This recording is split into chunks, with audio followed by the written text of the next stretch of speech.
So I had another opportunity to do ayahuasca over the weekend, and it was kind of funny because it started on a Friday night and ended on Sunday, and Friday night was Halloween night, and it's kind of funny. You're doing a very powerful psychedelic on Halloween night. It's almost like a dare, like, oh, I dare you to do it. But it really, in reality, has nothing to do with it. But, and then Sunday, the day it ended, the day of the last session, there were 3 sessions total, was the Day of the Dead. El Dia de la Muerte is what they call it, down in Mexico and places like that, which is celebrating the dead. But the holiday is actually more of a celebration of life, of the life of those who have gone and died, which it was actually pretty appropriate for Sunday, for Sunday's experience that I had, my third ayahuasca ceremony of the weekend. And we'll get to that though. But this was interesting because I don't like to do psychedelics with people I know, like with my wife or my mother. I prefer to just be by myself. It's my journey. I don't want to be distracted, like, because sometimes people throw up with ayahuasca and things like that, and so I don't want to hear someone I know and wondering if they're okay, or they're wondering if I'm okay, and it's kind of messing with our journeys. But this particular time, my mother had signed up for the same exact ayahuasca retreat. So I did ayahuasca with my mom. And it was amazing and beautiful for both of us. She had a little more challenging of a time with some things than I did, because I don't really have bad journeys. On any psychedelic, I've never had a bad one. Anything that could be considered somewhat challenging is just something it's making me realize, and I'm usually very accepting of. And I don't ever try to control anything. And so I think that's the big key as to why I really never have a real problem. I don't know what else to chalk it up to, but so we drove there, and we were one of the first ones to arrive. And when you sign in, they have some cards. I don't think they're tarot cards. I don't know what you call these cards, but they have words on them. And mine said, you just pick them at random too. They're face down, so you don't know which one you're getting. I know I always wonder if it has anything to do with someone's journey that they're about to have. Like, by the end of the weekend, was your card significant or was it way off? Everybody I talked to who was there, and there's probably 20 or 25 of us, their cards were like spot on with what they were dealing with. Like, weird, because we all picked them at random. And my card said beloved, which I was like, really? My mom kind of laughed at me. She's like, yeah, like, it's this dearly beloved. Or it's like this old King James Bible language of you are my beloved is mine, I'm beloved. And we always laugh about this because it sounds like just so damn feminine to me. It's like, beloved, really? Like, okay. And I had an explanation card about what it means. It was really about more seeing the one divine spirit that we all are in everybody, and being able to recognize and appreciate that. And I think it's interesting too that I got that one, the beloved card, because it's not that I haven't felt love in my life, but from an early age, I always felt kind of abandoned and rejected. Because growing up, I had Tourette syndrome, and so I had these twitches, these involuntary twitches that my body would do, these noises I would make, and that went away in my teenage years, for the most part. But people never understood me. I always got called names, so I always felt really rejected. Like, girls never liked me. That changed as I got older, into adulthood. But so that's always been like a really underlying theme that's sort of, I think, subconsciously just been beneath the surface. Is even though I am fortunate to have good people in my life who love me. People are generally accepting of me. There's that seed in the back of my mind that's always been there. That thinks like, maybe I'm not good enough, which is weird to say because I'm a very confident, very competent person, and I've done a lot with my life. But there's always been this little drag. And again, I don't even barely notice it ever, but it influences, and I think everybody has whatever that little voice is for them. And so that card, beloved, is said. So I thought, okay, well, whatever, beloved, okay, I'm not, so it just sounds so damn feminine. And like, okay, whatever. So we got there, and we had first dibs on picking what spot we wanted in this big, beautiful luxury pole barn. With just the whole thing was incredible. I think they use it as a wedding venue actually, and it was beautiful. So me and Mom, we picked beds on the opposite side from each other. We didn't want to be near each other during this. Didn't want to influence each other, or have to hear each other's journey if we did. And yeah, the place was just amazing. But so we did that. We got there, hanging around, just kind of checking the place out. It's fall time, so the leaves are changing.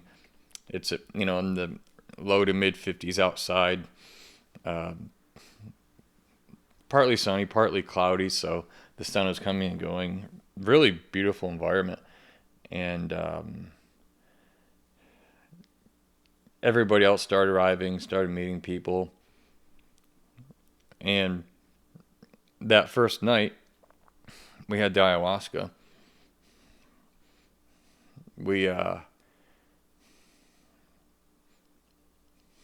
She would serve you one cup. It's like a shot glass full of ayahuasca. It's brown liquid. It tastes kind of nasty.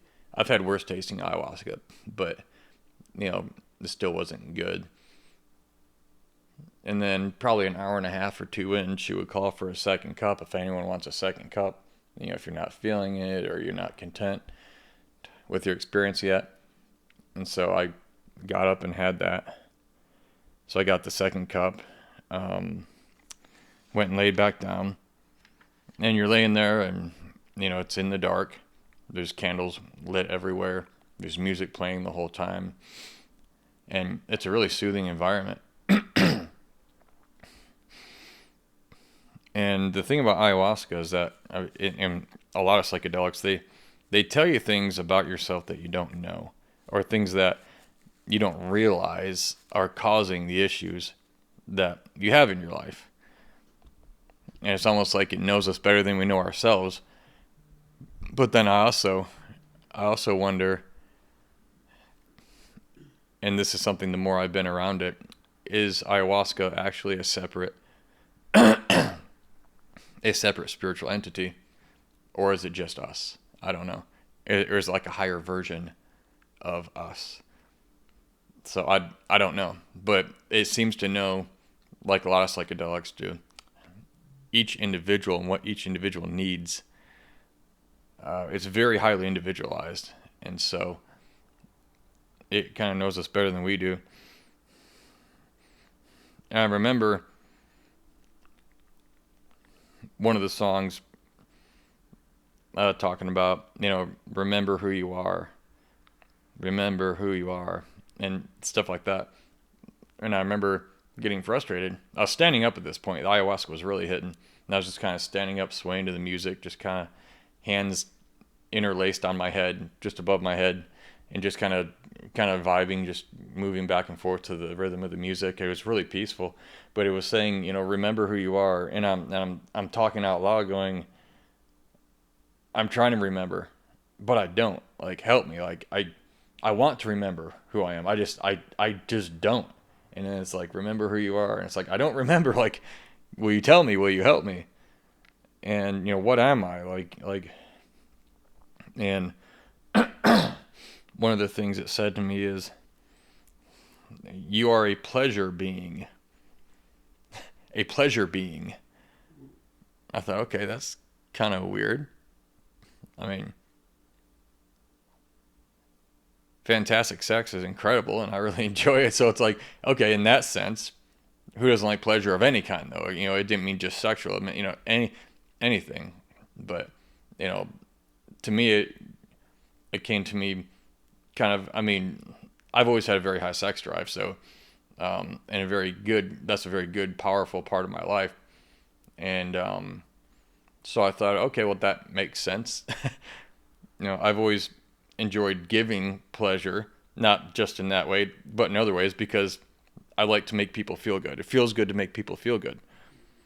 Whether you're helping them take care of something that they need done, or encouragement, or, if it is like the case, like let's say with my wife, or something like just, being a pleasure being, providing pleasure.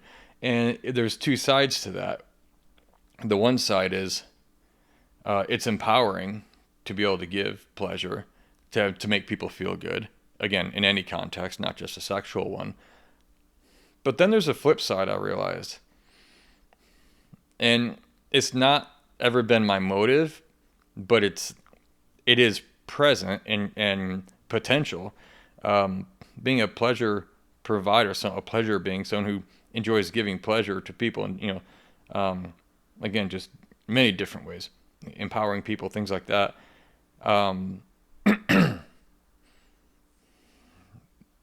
It's not only empowering to do that, but also there was this flip side to the coin where I realized there's a lot of power in that, like to influence or control people, which I've never had the desire to control another person, not, in this very toxic way that sounds, because I know that if somebody's hungry enough and you are the most attractive bait, or you're the best piece of food they're wanting, people will bend over backwards and twist their standards and manipulate their standards and flex their standards in any scenario to get the thing they're hungry for. And if you're that thing, if you make yourself that thing, then you have a sort of power over people. Again, I've never desired this over people. I like people willingly, complying or, cooperating because, we're being fair and nice and good to each other and even with each other and fair. But I realized that that power can also be intoxicating, to realize like how much power we have if we know what brings a person pleasure, and then we become that. We can not only make them feel good, but also, if you really wanted to, you can get things out of them that you want. And again, I don't like the way that sounds because it sounds manipulative. Now, it can be used that way. I've never had the desire to do that. For me, if somebody doesn't want me or want something from me or my help or don't be around, like, I don't want anyone doing anything for me who doesn't want to do it. And it's that kind of thing. And even though that power can be intoxicating, it's also, on my end, it would be genuine. And I happen to think, and this isn't like a crack against women, but I realize in this experience, women do this all the time. Women, by and large, use their sexuality, their femininity, to get their way. And we've all probably heard stories of like, oh, the guy doesn't want to do this or that. Well, then she walks out, she's wearing something a little scantily clad, and well, we could hang out somewhere, or you could come upstairs if, and then, or something like that, like a seduction kind of thing. Because for a guy, that's a very strong, one of a man's primary desires and needs is, in that case, in that context, sexual. And so, that's just one way of looking at it. It's not that every woman does that to manipulate, but I have seen that, and I think we've all seen it if we just think about it. We've seen female nature do that throughout our lives in different ways. Some things, women can get away with that men kind of can't. But yeah, it said, one of the things that, um, one of the things that I went into this with the intention of is kind of, what's my next mission in life? What's my next mission? I've been trying to find that for a number of years because I feel like years ago I lost my mission.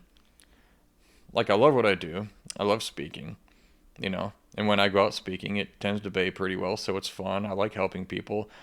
I like the financial side of it. I like doing that. But it's sort of like I just lost my fire. Like, a number of years ago, like 7, 8, 10 years ago, like something changed and I didn't know what it was. And it's like my whole intention going into this weekend was, what is my mission in life? Like, what's my next mission?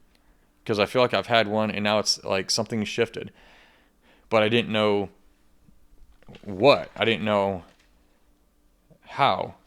And one of the things I realized on this ayahuasca experience is it told me your mission, you never lost your mission. You lost your motive. And I'm kind of jumping ahead to Sunday on that, but I have it in Friday's notes. So it actually sort of presented itself earlier on and then came back on Sunday, later in the weekend. Like, my mission has always been communicating, speaking, writing, that's what I do. But the motive changed. I used to speak in a lot of churches, and that was where I was. That was before I woke up and realized a lot of very, very hard truths about religion. It's religion as a system, and especially the Christian religion, which I just couldn't unsee anymore. And I couldn't feed into that anymore. But that isn't where my mission went off the rails, though. Like, I was still in that when my mission went off the rails. And so some sort of shift was happening in my life. But when I asked about what the mission is, like, what's my next mission? One of the things I heard was just give people pleasure. And if you think about it, again, that sounds very sexual, and it can be. But if you live your life genuinely to give people pleasure, you're really just going around being nice to people. And that feels really good for them and for you. And that creates a lot of goodwill between people. And it also increases your quality of life because you're being genuinely good to people. Like, you're not trying to be nice in order to get something out of them. That's more manipulation. That would be the antithesis of this here. That would negate this whole thing to be that way.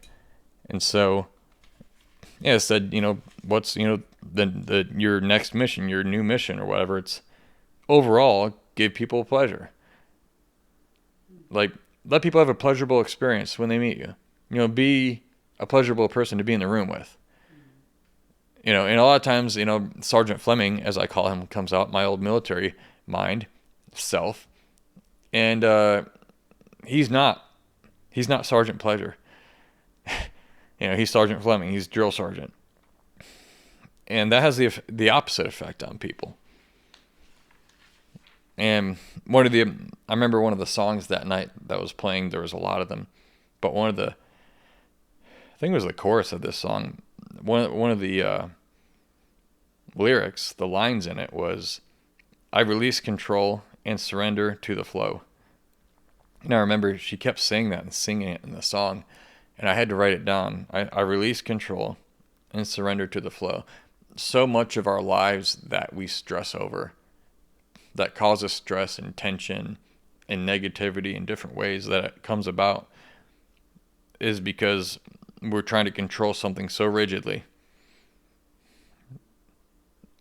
Because we have an idea of what the outcome needs to be. When in reality, if you let go, and I'm not saying quit your job or don't worry about your finances, I'm not saying that. To an extent, maybe. It could be in that context. But also in different situations, like when you try to so rigidly control something, it's almost like you so love your spouse, that you don't, and you don't want them to ever leave you, that you hold on to them by the throat, and you do it so hard because you're so afraid they'll leave, so you hold on really hard. But what you don't realize is you're choking them to death. And so, like, releasing control of that fear, for example, would maybe be an example of that. Releasing control and surrendering to the flow of everything that is. Let go. Stop trying to control everything so much, because it creates so much tension. And usually, that desire to control is usually rooted in some sort of fear. And that means you're living a fear-based life. Well, this lady was singing, I release control and surrender to the flow. And I was thinking about, the mission in life, my next mission, just wanting it to be defined so much and just so clear, and having an idea of what I think it should be. It's almost like I was looking for like a specific career path kind of like detail, but it sort of went 100,000 feet above that into a bigger realm and said, just be someone who be a pleasure being, give people pleasure, be that pleasurable person to be around.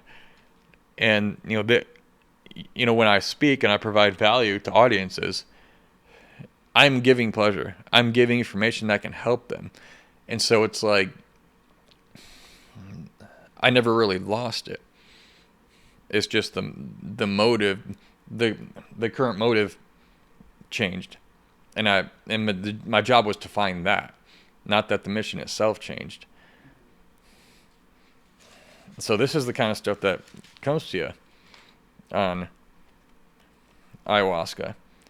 And the thing about Saturday night, I tell you, I have good experiences with psychedelic plant medicines. Very healing, very insightful. I've never had real negative ones. I don't try to control things. And again, I think that's the key. Well, ayahuasca is seen by and large, and people agree with this, mostly who have had ayahuasca, that she's feminine, that it's a woman, motherly, grandmotherly spirit, very feminine spirit, what entity, whatever you want to call it. And she can be really rough. If you go into this thing like you're going to go to war, she'll fucking wreck you, and you can't escape your own mind. So, it's like if you go in there saying, I'm going to go to war. I remember a guy did that in a different ayahuasca ceremony, and it really fucked with him, but it made him understand. It forced him to understand what he was doing. And once he got it, everything became peaceful. And he goes, oh. And he realized, in that case, he realized he was trying to go to war with himself. And no wonder he's having such a hellacious experience. But on Friday night, the first night, those 2 cups of ayahuasca, ayahuasca, pretty much seduced me the whole night. Literally, like, spiritually, like, seduced me. Was extremely seductive. Now, not explicitly sexual. Like, it runs on that line. She showed me a lot of things, and some of it was very sexual, very sensual. I would say by seduced me, I would say she was very spiritually sensual to me. Again, which it does cross over into the sexual realm. But it was mostly a loving, accepting, beautiful seduction. Again, this is interesting because remember what I said earlier about growing up always feeling rejected. Girls didn't like me because people thought I was weird, and I probably was. And so that stayed with me for so long. And again, I've always had a high sex drive. And I remember thinking to myself, how this fits in, I have no idea. I'm just recalling the experience, I remember thinking to myself, either she told me or I'm thinking, I don't know the difference. But it said, I'm a human fuck machine, and I don't think I have an off button. I've always had a high drive, and it's never slowed down. In fact, as I've gotten older, it's accelerated. So that sounds kind of weird, maybe, to some people. I'm just telling you what happened. I'm not filtering any of this. This is raw. I'm telling you exactly. And I also heard, I'll fuck you so good it's going to be spiritual. And I'm like, okay, that sounds pretty amazing. Again, I know this is like... This is interesting, though, because... like, my deepest need is for acceptance, which comes out of the rejection I experienced as a child that's always been just beneath the surface. I don't give much attention to it, but like, this is the opposite and fulfillment of that lack, that gap, that need. What I'm saying right here. And it's like, apparently this deep seductive way is, it felt like it was filling in the gaps. Like, that's what filled in the gaps. And I don't know why. I know sex is a very deep thing, very emotional thing, can be spiritual thing. I know that it is kind of the ultimate form of acceptance to an extent, just because as a man, I know like no woman's gonna have sex with a guy that she's not open and willing to, unless it's a case where she's somehow being coerced, and that's wrong. But that's not even relevant here. Like, no female, no woman, no feminine is going to open herself to somebody that she doesn't want to, or is not attractive or drawn to or accepting of. And I feel like this was a higher, not like a purely sexual experience, but it was like a higher experience filling in those gaps I needed filled in.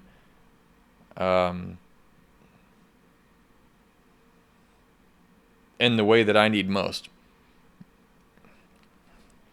And to me, again, sexual openness with somebody is like the ultimate acceptance. If somebody's sexually open with you, that is the ultimate kind of, to me, form of acceptance, of them saying, yes, I choose you. I accept you. And that's the thing, the acceptance that I didn't feel from my childhood.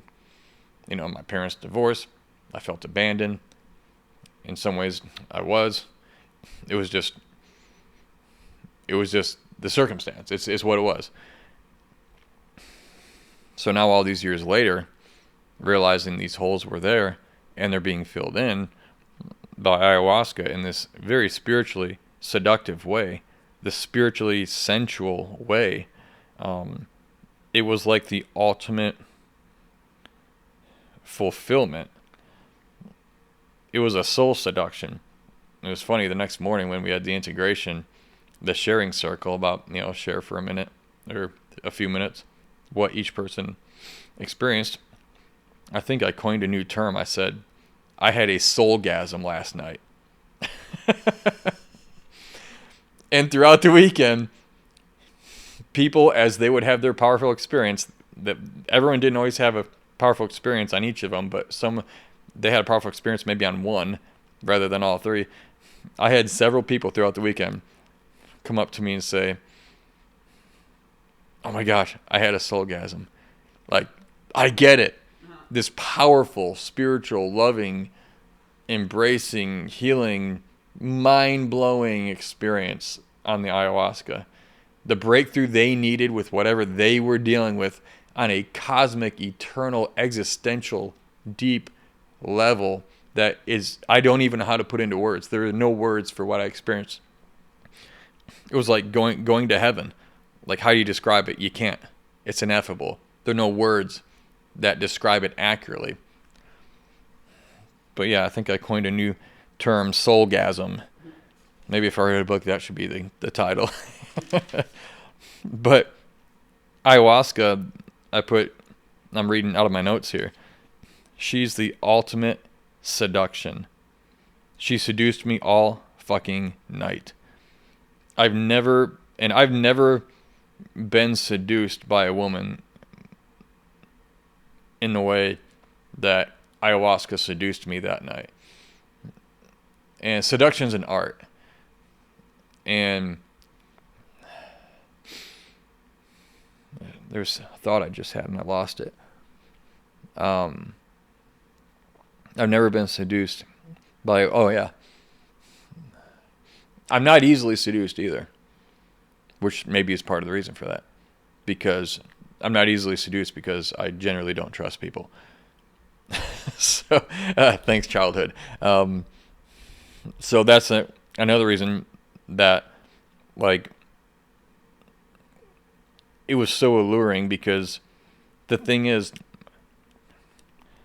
ayahuasca was so good at the seduction that, like, I was willing to risk everything and not even care if I was wrong about her. Maybe it was like, to seduce you and take everything you got. Ha! Turned out to be evil. It's like, she was so good, I didn't even care if I was wrong. It was like almost powerless, and I didn't even want the power. That's how fucking seductive and good ayahuasca was at that seduction. Now, I've never had a moral or ethical dilemma on a psychedelic such as ayahuasca. Meaning, I say that to say, I knew there was no ill intent on the end of the medicine. I know it's for my good. I know I can trust it. I've had enough times. I know this. And so, I was like, even if I'm wrong, it's worth doing this seductive dance with ayahuasca, because and again, ayahuasca was so good. I even knew, even if I'm wrong, it's worth giving this. It's worth taking the chance. And I didn't stand a chance. She was so powerful and so seductive. I literally didn't stand a chance against it, and I didn't even want to. And she wasn't just irresistible. As far as this loving, accepting spirit, she was beyond irresistible. I don't know what that would be, but you think if something is irresistible, you can't resist it. She was above and beyond, exponentially irresistible. And it was really beautiful. She was subtle but intense. It took at least probably an hour and a half or two for it to kick in. Like a gradual slope up a hill. But then once it kicked in, then it still moved kind of slow, but it was very powerful. It wasn't like smoking DMT being shot out of a cosmic cannon and blasted into nothingness and everything at once. It didn't have that sort of velocity. It was very slow moving and very loving and sensual. She came in waves. There would be times of down where not much is happening. Then a big wave would come of insight and feeling and teaching me things. And then it would go down, then it would do it again. And just when I thought it was over, she'd hit me with another tidal wave of seduction in a different way. And it was like this limitless possibilities of what I can be or what I am. I don't even really know how to describe what I mean by that. But all night, Friday night, she was in 100% full throttle seduction mode.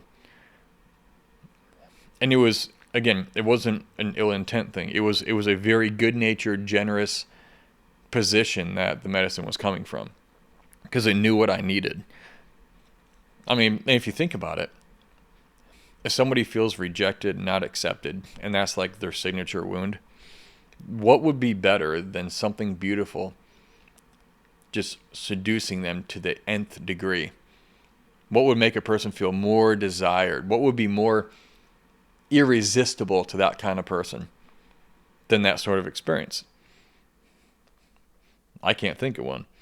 So she said, I'm a pleasure being. Like, again, it sounds crazy. Like a human fuck machine. I don't think I have an off button. Like, that could be one of the contexts in which that is true. Being a pleasure being. I always love, say, with my wife, finding out what she likes and just doing that. I love that. It's a thrill. I like making someone feel good. And again, it could be that context or it could be any other context. And then it said this too. It said, Brian, you are so desired and attractive and accepted that even spirits want to seduce you. That's what it said. You're so desirable, so attractive and accepted. Again, looking back, these are the wounds of my childhood. You are so much that even spirits want to play with you and seduce you. I thought, wow, that's a hell of a thought. So that was the first night. 1 cup of ayahuasca, then a second one, probably an hour and a half later. And it was this really strong feeling of acceptance. It was the opposite of every deepest wound I have. It was filling in those gaps. And you think about it, the card that I picked up when I walked in the door, at the very beginning, when we first arrived at the place, it said the word beloved on it. So even though the word beloved sounds weird to me, Old English, it sounds feminine, it does tie into that experience. So, needless to say, I had big expectations for Saturday night, the next night, because there's 3 ceremonies, Friday night, Saturday night, and then Sunday morning. Saturday night came along, and I thought, I don't want to have to get up for a second cup of it, so I'll just take 2 cups initially. So I'll just drink 2 of them. And about an hour and a half in, I started to see some faint visuals. It's starting to kick in. And she's calling for a second cup at that point for people who had maybe had 1. And I thought, well, I could go up for a 3rd cup, and I was going to if I didn't feel it kicking in. And I thought, well, I'm starting to see visuals, so it's starting to kick in. So I'll be good. I don't really feel the need to. And after she closed the second cup opportunity and wasn't giving it out anymore, it was only maybe 10 minutes she had it open, the opportunity for an additional cup. The visuals faded, and then nothing happened at all night. I was bored. It was like I'm sitting here right now. Nothing's happening, and I felt like I had taken a placebo or something. Which I know I didn't, because I drank from the same bottle everyone else did of ayahuasca that she was pouring out. In fact, I'm the one, because where I was seated, or where my bed was, I was the first one to go up and get it. So I know what I was getting. And I was so disappointed. I was so upset, frustrated. Like, hey, I'm here. I'm open to anything. I'm not holding anything back. Like, will you kind of, come to me again? Like talk to me. Like, show me yourself. I'm laying there, and then throughout the night, I'm like, did I do something? Did I do something wrong? Like, what? Why are you hiding from me? Why are you not coming around? And I was kind of disappointed, kind of frustrated, a little pissed off. And I thought, and what I realized is feelings of abandonment started to come. It's like, all right, you were so good to me last night, seductive, you noticed me, you were good to me, and now you're just ignoring me. It's like your mom saying, I'm going to come pick you up at this time, and then she never shows up. And it wasn't because something catastrophic happened. She just didn't feel like it and didn't tell you. Kind of like very uncared for. But then I was also trying to balance that with, all right, well, this could be a lesson. I'm open to that. What else? What might I be missing? And by the next morning, I think I concluded it was just kind of like she had said, well, you didn't really need anything last night. I thought, okay. And then I thought, well, if I don't need anything, then why give something? Why would she give something if I didn't need anything? It was like the first night was very strong. And then it was like, well, Saturday night was for resting. Just rest, just sleep. This is part of the process. You didn't need anything, so I didn't give it. So, that's a lesson in misinterpretation. So often we jump to how we feel and what we think a scenario is about somebody or something. And turns out, it's like, no, you just didn't need anything. So I was like, oh, okay, well, that makes sense. And then Sunday morning came along. This was the most powerful day overall. And it was the only daytime ayahuasca ceremony. And we were outside. Again, it was in the 50s probably. It's fall time, the leaves changing colors, leaves falling off trees. And I didn't want to have another non-experience like the previous night. So when I walked up, I told the lady pouring it, the lady who runs the program, I walked up and I flashed 3 fingers up in the air and I said, I want 3. Because, I want to make sure I have an experience today, I'm thinking. And she gives me this weird look and goes, all right, it's your life lesson. I'm like, I said, so you don't recommend that? She goes, God is in every cup. She said, you're thinking of it as quantity. There's power in quantity. She said, but God is in every cup. And just because you have more quantity doesn't mean you're going to get, more of what you want. And she said, I'll do it. With this look in her eye, she's like, I'll do it for you. She said, but it's your life lesson. And I said, I'll do 2. So I did the 2 cups. And yes, it did turn out to be enough. Way more than enough. I took a blanket outside, my pillow. I laid in the grass. It's kind of chilly, kind of breezy, kind of cloudy, kind of sunny. Again, the fall leaves changing. And it's this really beautiful setting out in the countryside. And on this day, I started having really wild visuals with my eyes open. The trees are moving different than they normally do. But also, with my eyes closed, what I was seeing in my mind, just patterns and shapes and fractals, geometric patterns, what people call sacred geometry, lots of it. But also, I'm seeing pictures in my head, situations. I remember as I was laying there, I was thinking of certain people, like my wife and kids. And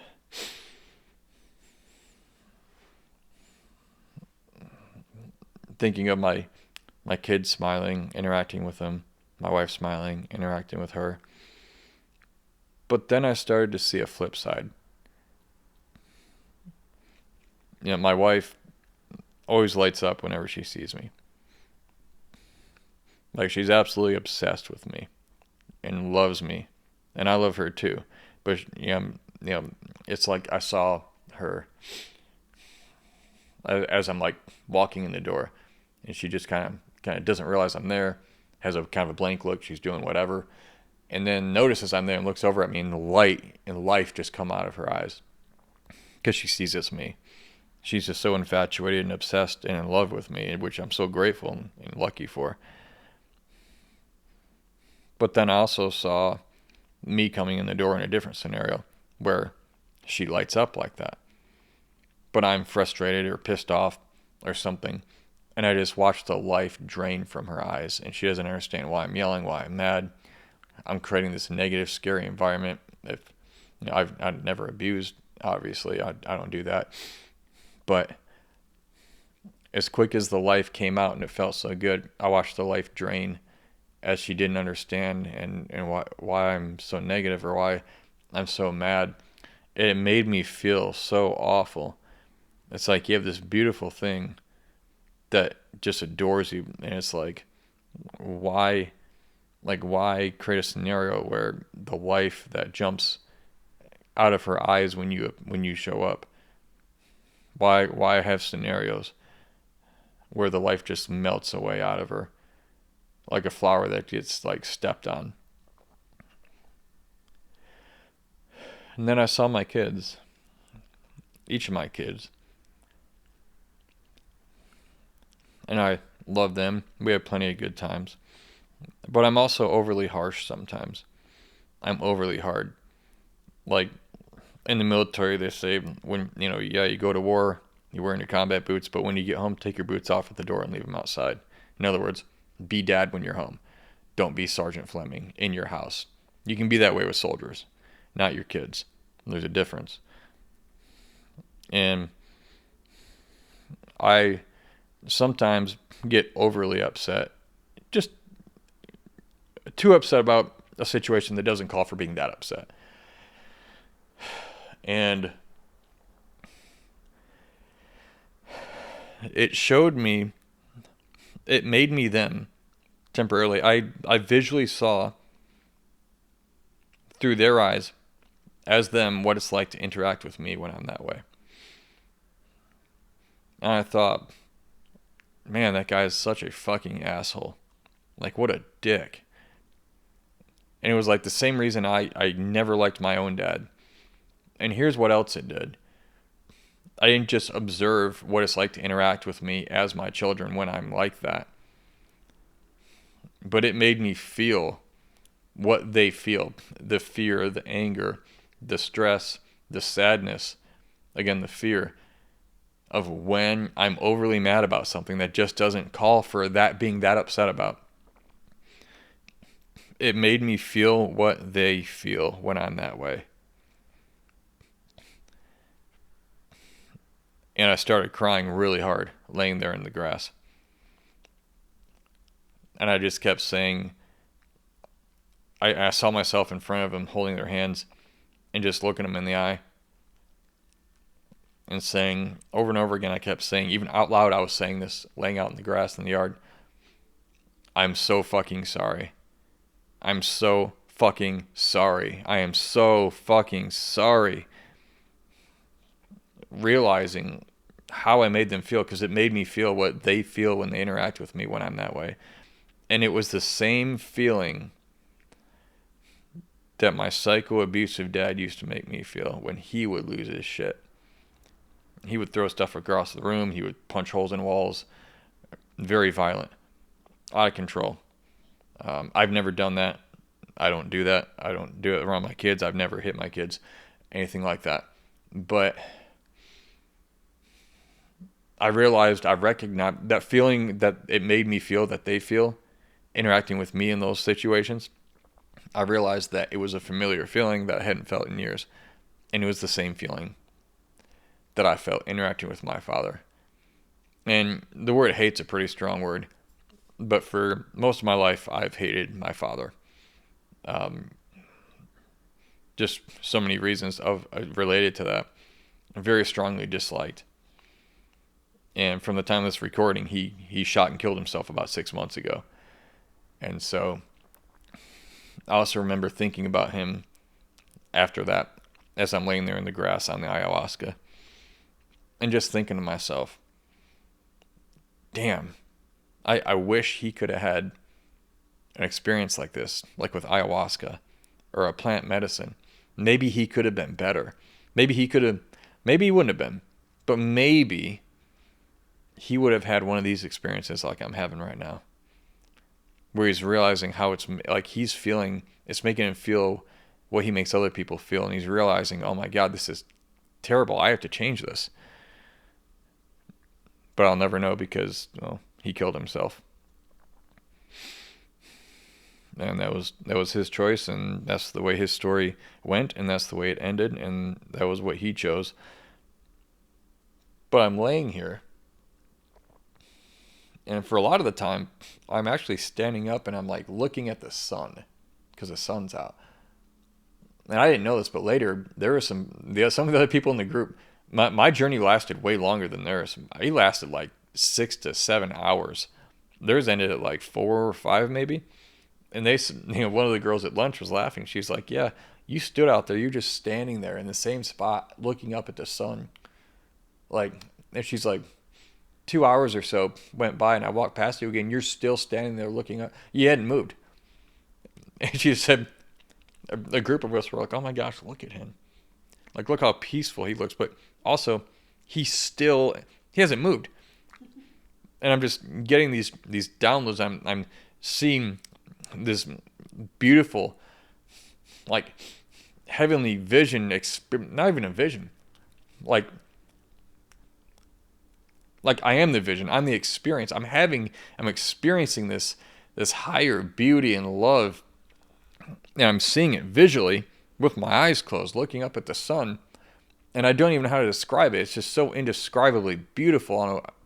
It's frustrating that I can't describe exactly what I was seeing, but I've talked a little bit about it already. The fractals, the geometric patterns, the beautiful visions of the thoughts that were turning into visions visually in my mind, and being grateful for the lesson it had taught me.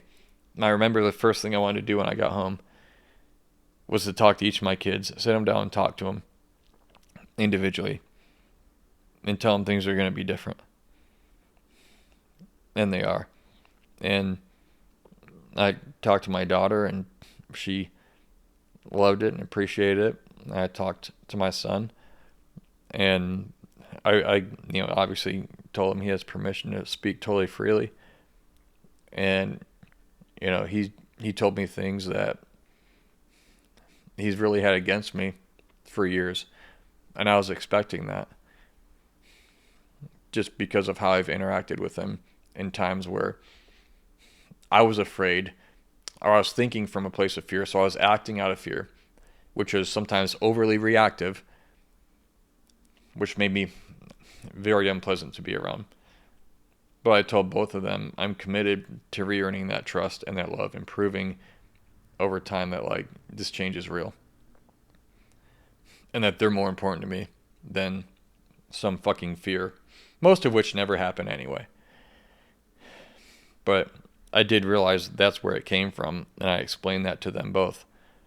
That as an adult man with all the responsibilities and family and everything, multiple houses I own and expenses with that and career stuff and everything in the world, all that pressure. It's like, but I was operating from a place of fear. And that's why I was so often overreacting, even when the situation didn't call for it. And so I told them, those things are going to be different. And they are. And I wrote down here about Sunday because it was such a beautiful experience, Day of the Dead, which again is more of actually a celebration of life, how appropriate, because it was like the coming back to life moment of the ayahuasca experience that weekend.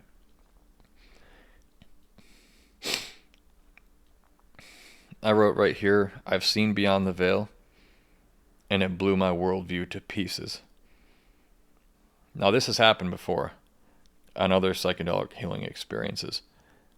What I thought I knew, based on what I was taught in religion growing up about God, was so limited and so walled in and restrictive within their restrictive, walled in, prison-like walls they build in your mind to keep you living a certain way, doing what they want, and not even realizing, thinking you're doing the right thing, but really it's just a mental prison.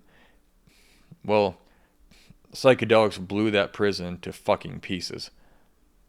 I mean, it vaporized the walls.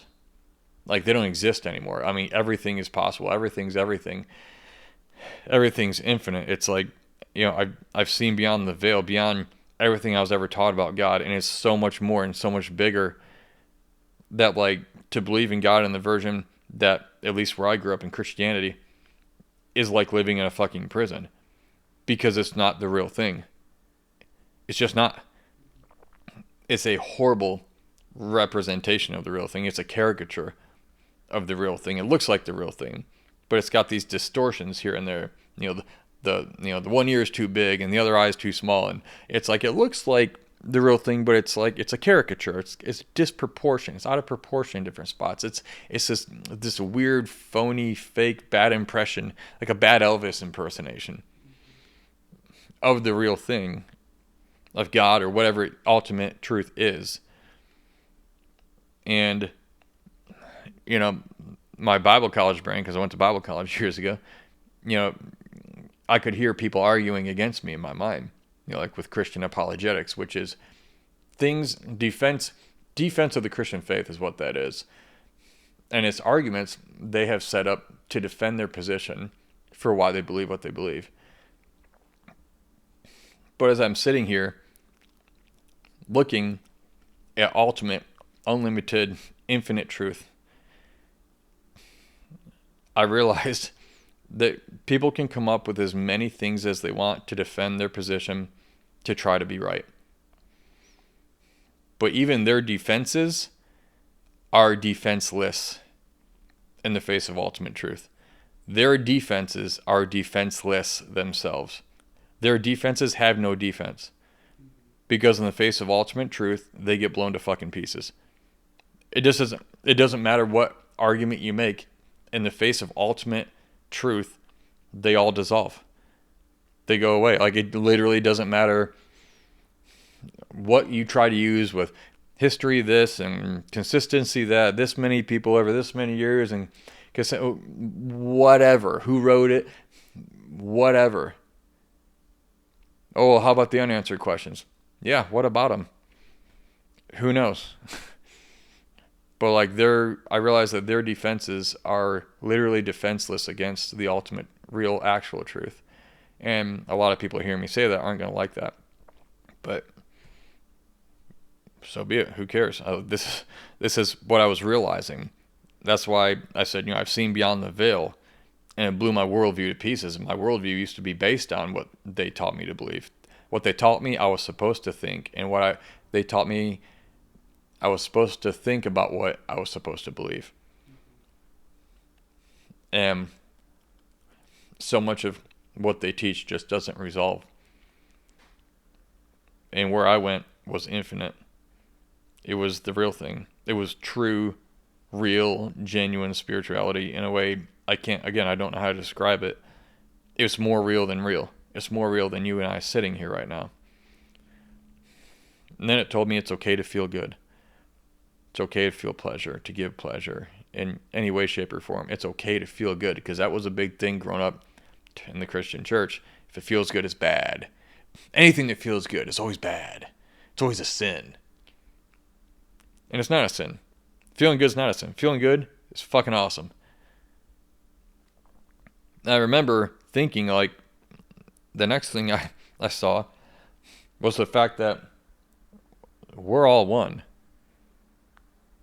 Like, there's unity among people. Like, we're all, like, it's like we're the one thing. You can say God or whatever. It's like we're all just millions of individual expressions of the same one thing. Like, when I look at you as a woman, you're me. You're just the flip side of the coin. You're literally me. You're just, like, I'm this branch and you're that branch on the tree. But we're both branches on the same tree, which we are the tree. It is us. The branch is the tree. It's a part of the tree, but it is the tree. Now, this is where people get mad if you say you're God. Because Christianity or Abrahamic religions, for example, tend to set God up, the concept of God, as like he's in control and he made us, is very like top down, and that's a great way to create a system of control, and that's what it is. But when if I were to say, I realize I'm God and so are you, it's not combative. It's not in the sense that they've been taught to interpret that phrase as someone says they're God. Again, are the branches on a tree the tree? Yes. Are the fingers on your hand you? Yeah, they're your fingers, but they're also you, right? So if we're all a finger on the tree of life, we are the tree. Like, if I'm the branch on the left, you're the branch on the right, you are me. We're just separate branches, same tree. It's like talking to you, I'm talking to myself. I'm just talking to a female form of that. The flip side of that coin. Now, I saw a vision of me yelling into a crowd of people who, like, everyone thinks we're different and we're divided and, we're not the same. We're different than them. We're better than them. We're divided. All these divisions, socially, religiously, people love to, like, divide, which is terrible. We're when you divide against yourself, because we're all the one thing. And I remember yelling into the crowd, like, look, people, you're all me. Like, I'm looking at all these people going, you're all me, and I'm you. And it reminded me of that scene from Rush Hour 2, I think it is, where Chris Tucker's talking to the old Asian guy. He's like, no, I'm me. No, he's you. And he's like, I'm about to whoop your ass. But, like, I'm yelling into this crowd of people, I'm you, and you're me. We're all the same person. And then I thought a funny thought to myself. I thought, well, if that's the case, then why are you yelling at yourself in the form of all these other people? It's like you're yelling at yourself. Yeah. And yelling this to all these people, you're just yelling at yourself. And I thought that was kind of funny. Yeah. And then I thought, how do I keep forgetting this? How do we keep forgetting this? Again, like, as far as I can tell, we're all the one thing. We're all the same thing. Whenever you approach a stranger, everyone is a little suspect. Like, whoa, what's their angle? What do you need? I don't know you. Well, that's if you approach a stranger, well, that's how we tend to act when a stranger approaches us. It's like we're suspect of ourselves when we're approaching ourselves in different form. But we're all acting the same because we are the same. We all kind of have that essence. I don't know. But I put psychedelics. Psychedelics just reminds us of what we forgot about ourselves. Because it feels like something I've known all along, but a lot of the stuff I didn't realize. So psychedelics remind us of what we forgot about ourselves. And it can be a really fun and wild dance. I remember walking past one lady, and she's laying on her bed in the pole barn. They have the big doors up so the sunshine's coming in. And I'm just standing by my bed, which is just 1 or 2 away from hers. And I'm just mind blown, amazed. And I'm just looking around with this shock in my eye and kind of like this smile on my face, this grin. Like, I can't believe I'm experiencing, like, this is so indescribably amazing. And her and I locked eyes. And I was kind of just like peering across the room like this. And, she happened to lock eyes with me. So I did if you remember, I Meet the Parents, Robert De Niro takes his 2 fingers and he points to his eyes and then he points to Ben Stiller when they're in the car about to race. He's like, I see you. I've got my eyes on you. You do that 2 fingers to your eyes too. Well, I looked over at her and she smiled. And I smiled and I went like this with my fingers to her eyes. And then she did it back to me. And we both kind of laughed and then went on our way. But it was funny because the only thing better than experiencing this and just being mind blown is like locking eyes with somebody who's also on the experience, getting it. Like, they're in that moment too, and they're like, I'm getting it the way you're getting it. Not everyone gets it this way, but we're both getting it in the way that we're getting it right now. You're like on this common same page with somebody in this different, beautiful realm.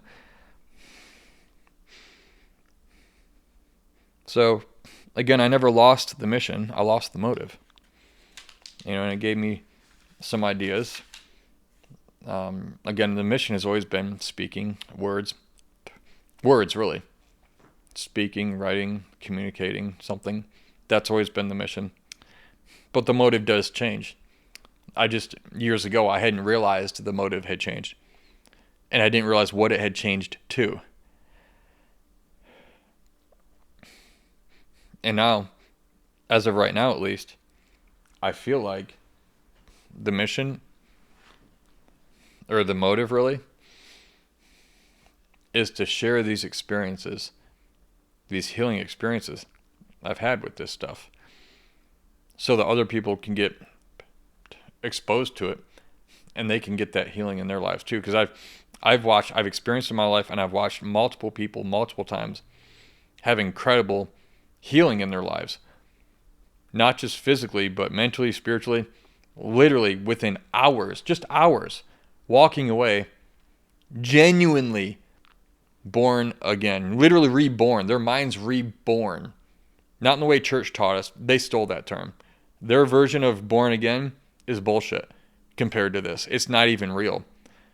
This is the real, where your mind truly, truly actually transforms, like in front of you in a matter of hours, and you walk away and you're different and you're healed and you're better.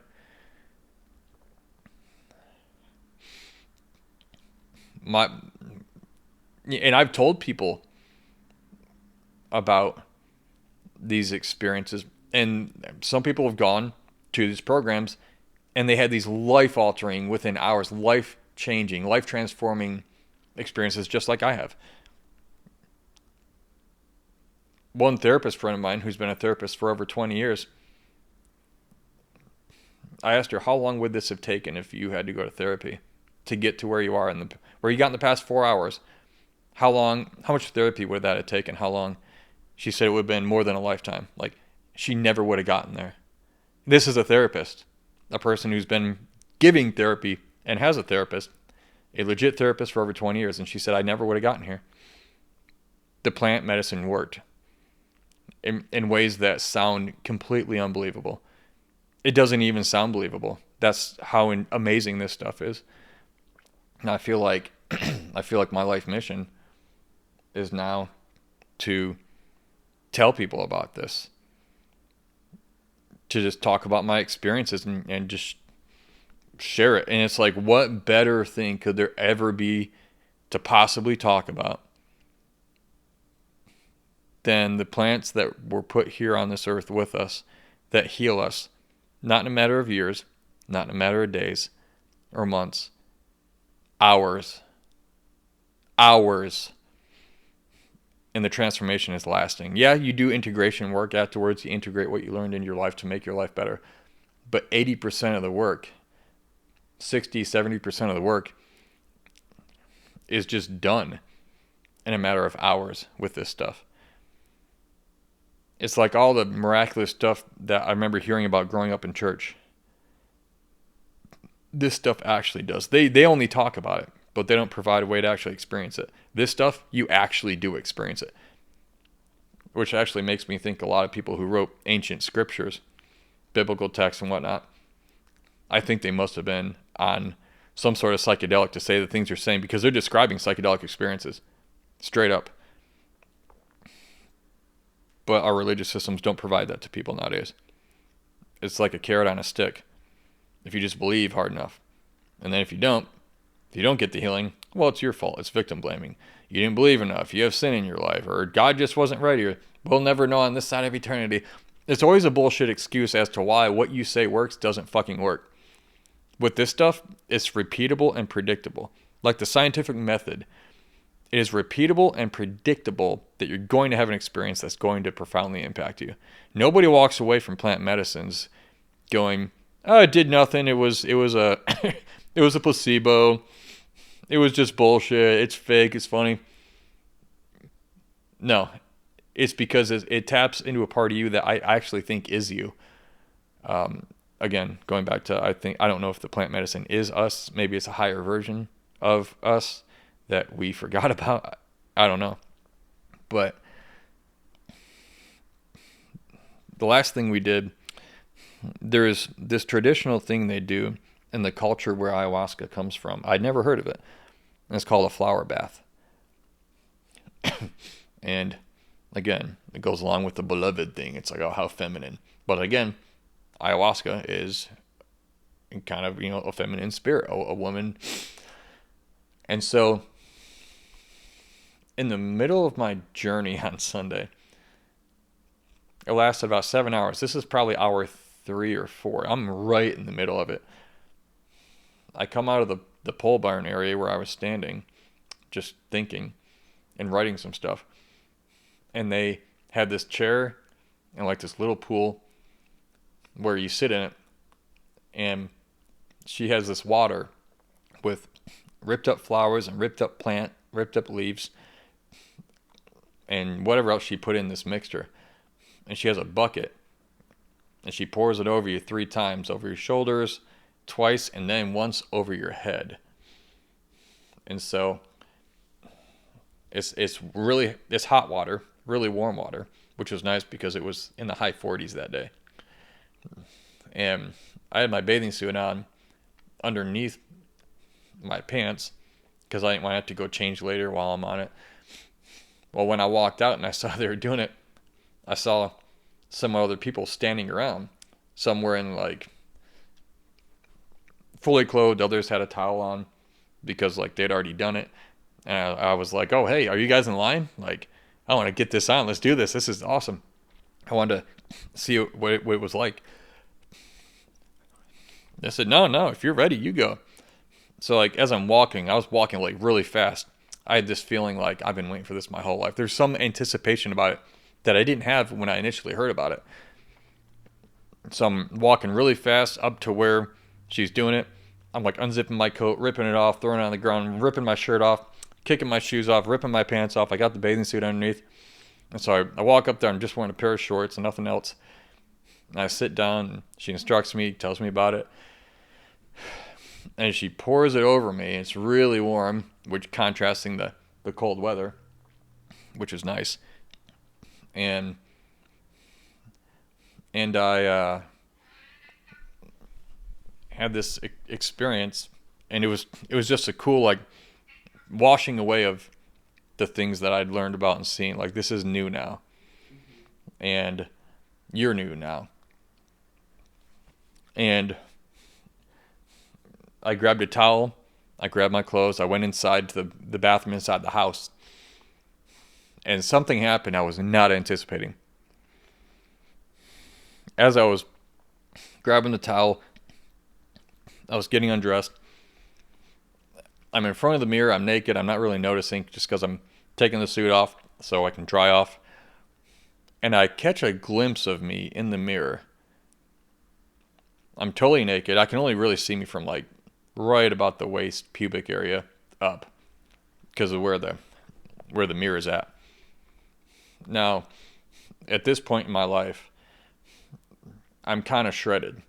I've been working out for over a year straight, 5-6 days a week. I've been eating right, super strict. So I am in pretty damn good, incredible physical shape. And I'm looking, I caught a glimpse like of myself in the mirror, and I stopped. And I'm looking at myself, and I'm in this low shadowy light. I mean, it's kind of bright, but it's not super bright in there. And I can see all the chiseled shadows on my body, my shoulders, my chest, my abs. My hair's messed up. I have ripped parts of flowers in my hair, like random. I have ripped up pieces of plant just peppered all over and down my body randomly, little pieces of plants. And my hair is wet and dripping. I'm wet and dripping. My hair is messed up. And I'm looking at myself in the mirror. I'm just kind of staring into my own eyes. And it was like I was staring into black holes. It's like I was looking at eternity, into eternity through my own eyes. And as I stood there looking at myself, I realized I was looking at the most primal version of me that has ever existed, that naturally exists. I looked like a tribal warrior, like a young, strong, super fit tribal warrior, which I was a soldier, so I mean, that kind of, I have lived that life. But I'm standing there, just naked in front of the mirror. And I'm just blown away by what I'm looking at. I'm looking at this primal, animalistic version of me. And he looks really fucking dangerous. And really amazing. Like this creature I'm looking at, I'm just so amazed looking at it. And I'm like, wow. Like, I don't always see myself this way. I've never visually seen myself this way, not like that. And I wonder if this is how other people see me. I just don't know. Maybe they do, maybe they don't. But I must have stood there for 15 minutes just staring into the mirror, mainly into my own eyes, the blackness of my own pupils, like a bottomless pit of existence. The deeper I look, the deeper it keeps going. But I was this primal animal version of me that existed from the beginning. Just covered in plants, wet, dripping wet, covered in plant pieces. It was primal is the only way I know how to say it. And it's like, you go back to the acceptance thing, like I was talking about earlier. And what did I say? What I say is like the most greatest sign of acceptance that like a woman can give to somebody, to a man. To me, I've always seen that as sexual. That's a woman's ultimate sign of openness and acceptance of a man. And this is going to sound egotistical, but I promise it's not coming from there. It came to me. But it was like, it said, like, basically, every woman deep down wants to fuck a guy who looks like you. As I'm looking at myself in the mirror. I know that sounds, again, a shit thing to say, but I didn't say it. Like, it came to me. Maybe it came from Ayahuasca, which maybe is me. I don't know. I'm not saying that out of ego. I really hope that comes across. But I think what it meant, why it said it like that, is because it's like, Brian, you were taught to see yourself in a way that is complete bullshit, and it was never you. You weren't like the good polo shirt wearing, khaki wearing, New Balance sneakers, youth pastor Brian, pussy beta Christian version. Again, if you wear those in your youth pastor, no offense, but that's not what the fuck you are. But that's what they tried to turn you into. But now you're looking at what you actually fucking are in a mirror, and it's like, I'm just like, holy shit, look at this fucking thing.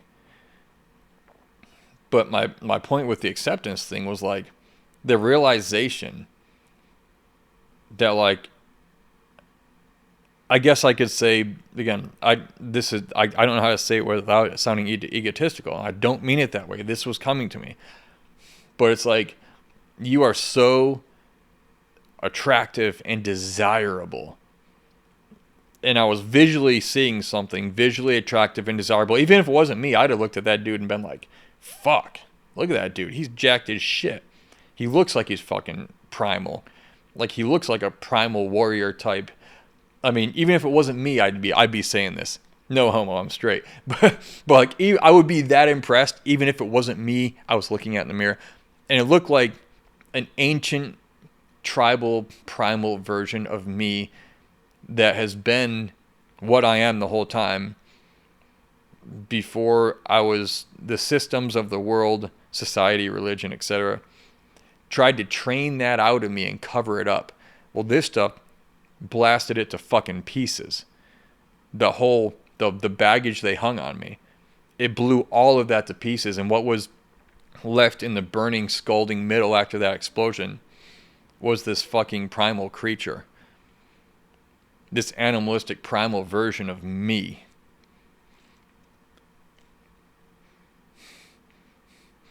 I wish somebody would have been in there with a camera. I don't care if I was naked. I wish I could have captured a snapshot of what I'm seeing in my mind right now. Like a visual picture. I wish I had a picture of what I saw. Now again, this can all be taken as ego, but it's not. Remember, as a kid, insecurity, abandonment, not accepted, rejected. These things I'm saying filled in those gaps. And it's like you forgot what the fuck you are.